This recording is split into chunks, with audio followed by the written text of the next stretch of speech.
Hello everybody, my name's Shalise. Welcome on everybody to my Vikings Season 6, Episode 20, The Last Act. And I gotta say this episode was fan-freaking-tastic. I know a lot of people will be bitching about this episode. I know a lot of people will be upset about this episode.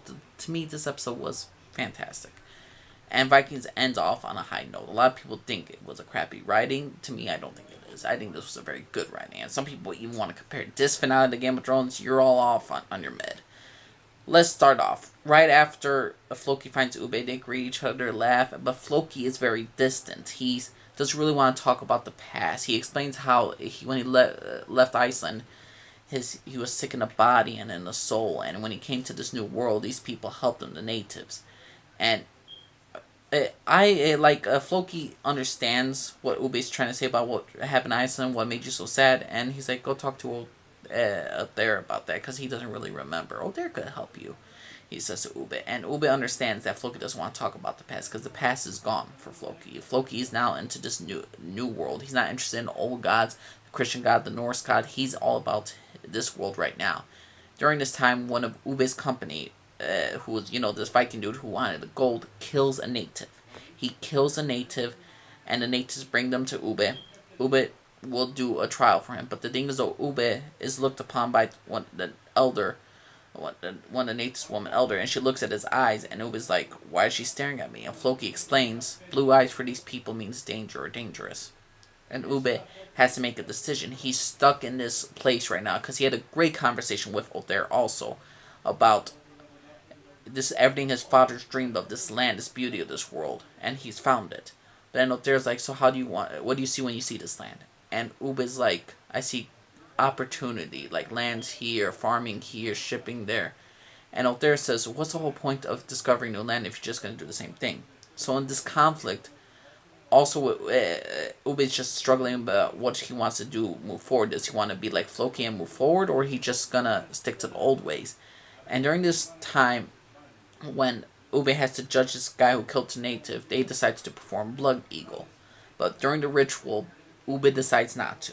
He decides to kill him off, just to slit his throat, not to Blood Eagle him, because he didn't want, in some cases, he didn't want to say a threat to the natives anymore, and also it was a sign of letting go of his Viking past and to embrace this new world.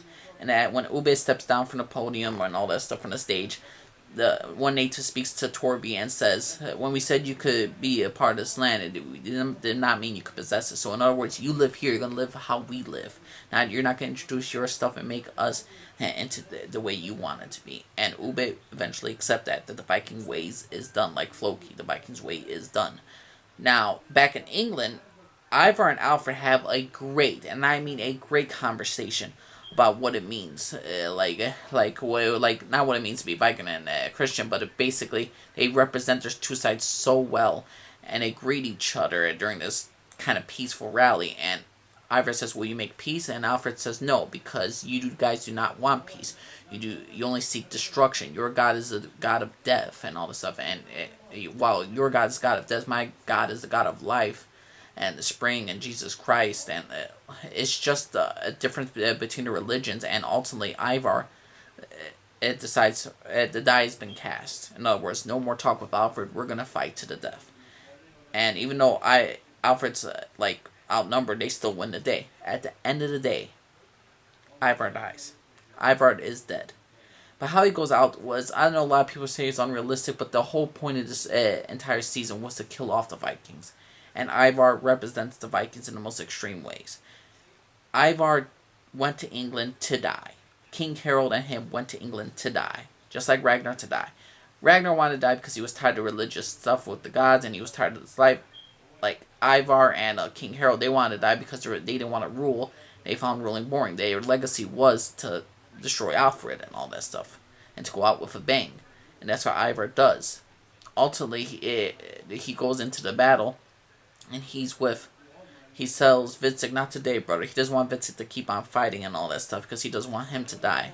And this is his time. And there's this nice flashback scene of Vidsik telling Ivar, your eyes are very blue. Not today. You ain't gonna die today. You ain't gonna die today. Your bones ain't gonna break. But Ivar doesn't care. He says, I love you, brother. This is let me go, in other words. And Ivar goes into battle. He screams, I am Ivar the Boneless. One last battle cry, one last hurrah.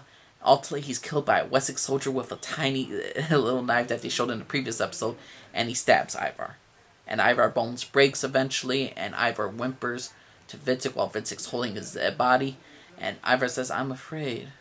And Vitzik says, "I love you," and all that stuff. So ultimately, at the end of the day, Ivar is killed off, and he's buried.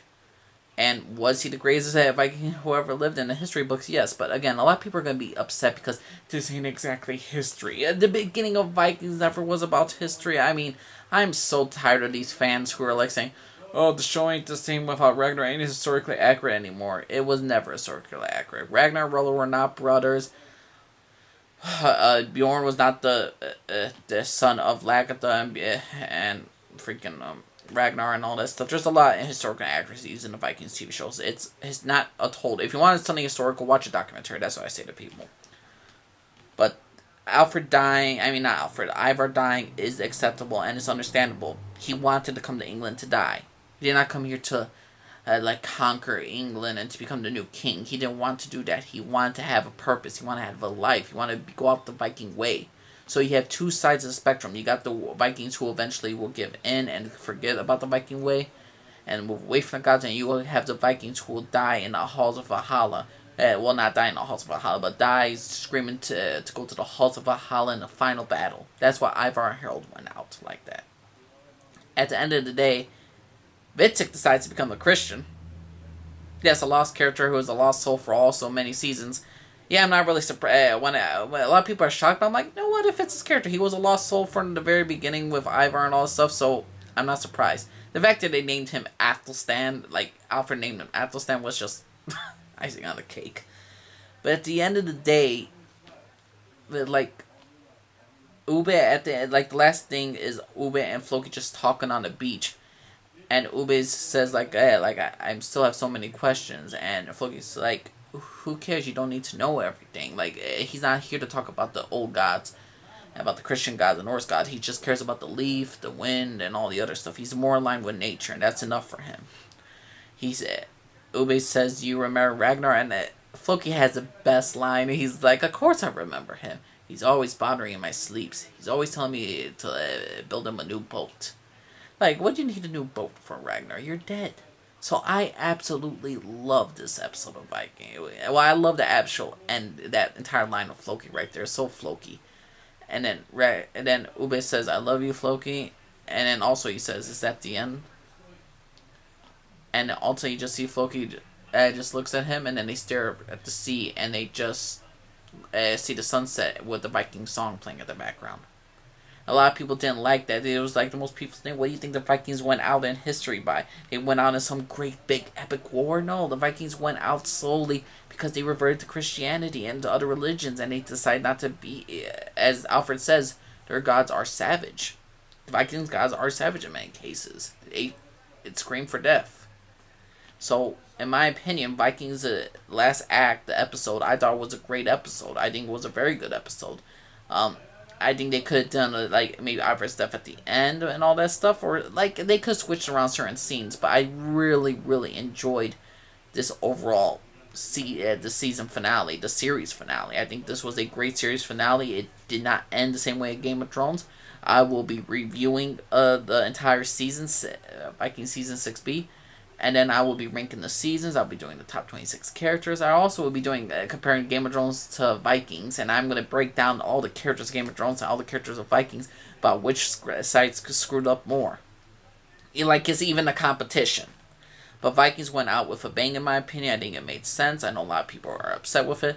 And think it was unrealistic and, not strictly accurate and all this stuff. But to me, it was just... this was a very good episode of Vikings. And it ended with the characters staying true to who they were.